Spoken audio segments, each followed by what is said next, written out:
If we as a church had to be known as anything, what would it be?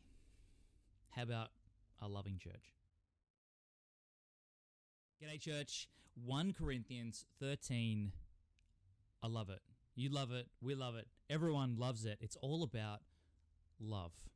It's this beautiful meat sandwiched in between of chapters 12 and 14, which just gives Paul's heart as to who we are supposed to be as a church and how we're supposed to live as a church family, individually and corporately, as we reach out to people in our community.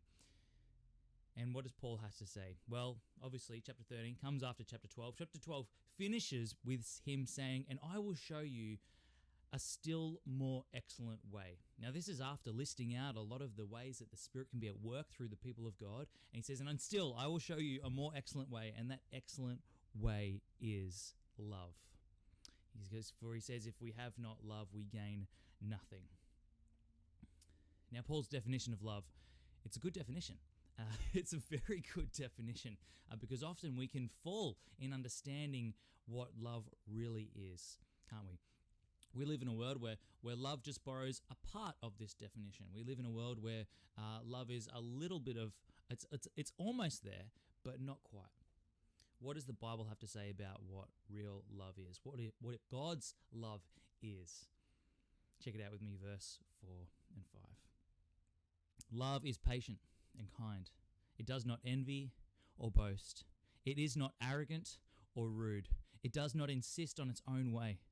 It is not irritable or resentful. It does not rejoice at wrongdoing, but rejoices with the truth. Love bears all things, believes all things, hopes all things. Love never ends.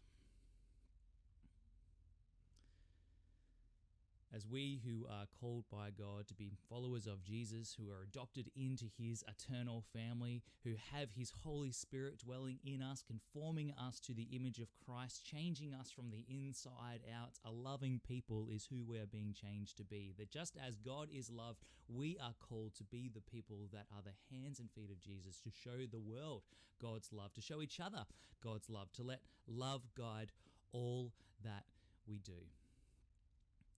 So church, I hope that we see that as we go through these chapters, as we get to this point in 1 Corinthians 15 where Paul is putting before this church, he's saying, church, if you're going to be doing anything, if you've got to let your motivations be guided by anything, he says, don't let it be guided by these spectacular shows of the Spirit. Don't let it be guided by your wonderful knowledge. Don't let it be guided by these super apostles and super preachers that in and around you. Guys, let the world see you as people who represent God who is love. So I would encourage us all this week to be thinking about this definition of love as love being patient and kind, not envying, not boasting, not being arrogant or rude, not insisting on its own way, not irritable, not resentful, not rejoicing at wrongdoing, but rejoicing with the truth. As we seek to bear all things, believe all things, hope all things, and endure all things, because we know love doesn't end. Let us hold firmly to that full, beautiful definition of what love is, and may we seek to live it out prayerfully with Christ's help as he lives through us. And he does that because he loves us so much.